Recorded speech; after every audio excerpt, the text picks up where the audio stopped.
Good morning, everyone. It is Wednesday, July 20th, just a little bit after 8 o'clock. Thank you for joining us for this Facebook Live. Of course, I have to remind you, you can also watch and listen to this live stream later throughout the InForum YouTube channel. You can also find it on your favorite podcast platform as well. It's a great way to get your news that you need to know every single day. We do this Monday through Friday. Just visit inforum.com/podcast and look for the InForum Minute. We're keeping you informed, of course, on this kind of breezy start to our morning.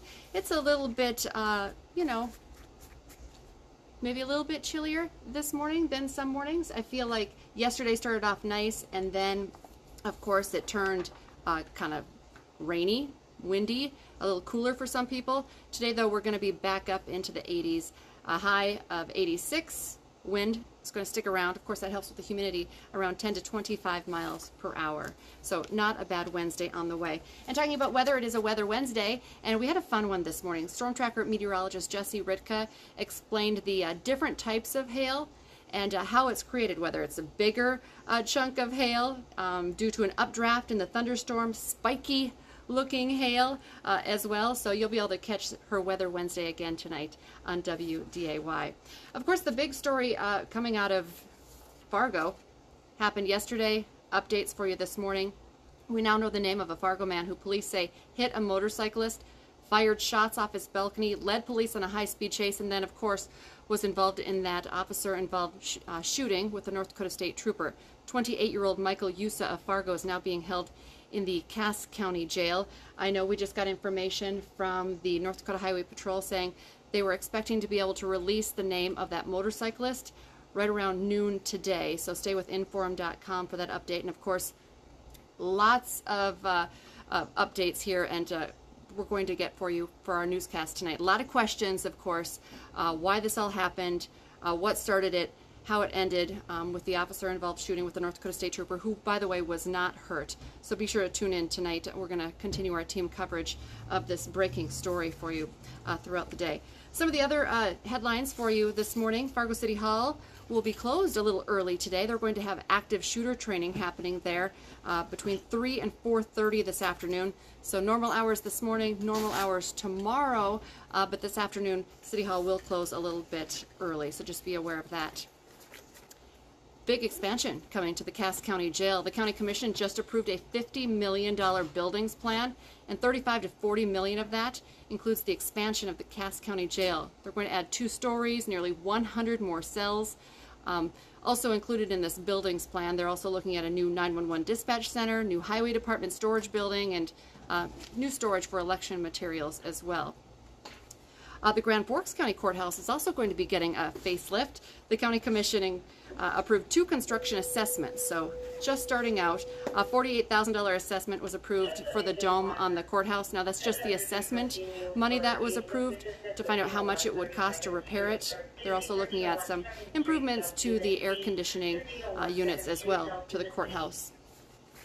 Scooters could soon be scooting along in Grand Forks, maybe one step closer to cruising in Grand Forks.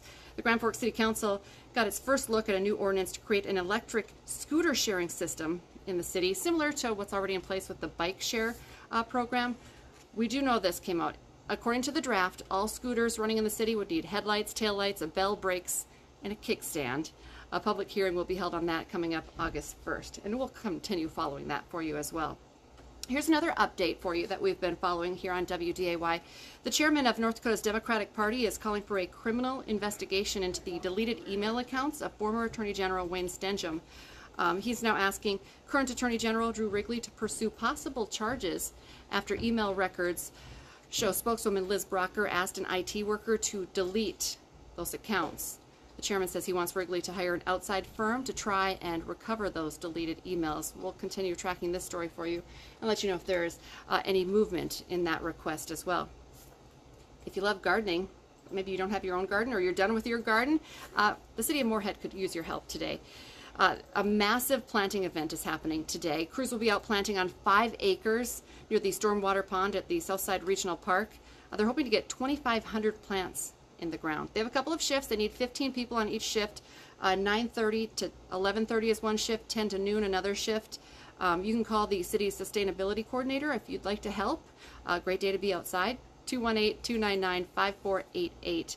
If they don't get all those plants in today, there's going to be another shift tomorrow from 9:30 to 11:30. So there you go. You can have some fun. You can do a little gardening and help out the city as well.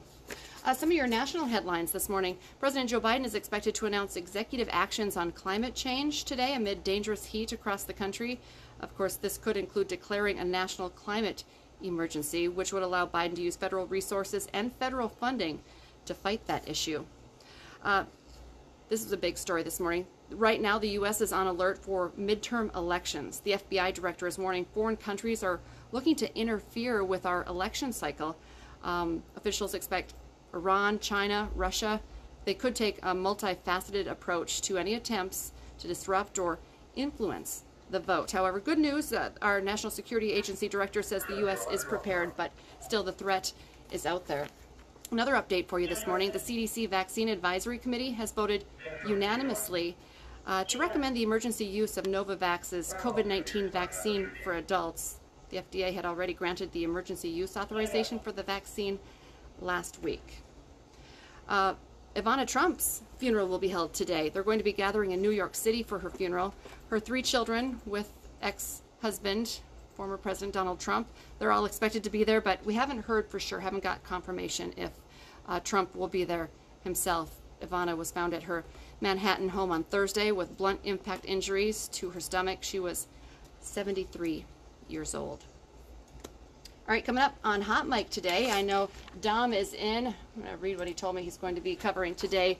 Hot Mic on from 9 to 11 on WDAY Extra and InForum.com. Dick Bremer recaps the All-Star game as Byron Buxton hit the game-winning home run for the American League. Kind of in case you missed it, that's going to be a great chat. Also, you'll meet Cheyenne standout and new MSU Moorhead commit Maya Metcalf and why she committed to the Dragons. All right, well, that's exciting.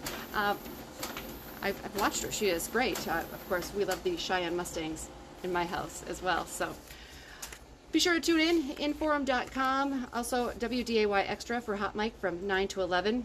Another great article online if you're at InForum.com. Maybe you've been asking, what's going to happen with the Hodo? Well, here's a headline in the paper you're going to want to check out. Halloween opening is the goal for the Blarney Stone at the Hotel Donaldson. So kind of runs down what's going to happen, what will happen to the hotel, the restaurant. You can find that at InForum.com. And remember, all of these stories, really, we're going to be tracking and updating for you throughout the day. So be sure to tune in tonight. Our newscasts, 4, 5, 6, 9, and 10. And, of course, First News every weekday morning. Wake up with us from 5 to 7. Have a great day, everyone.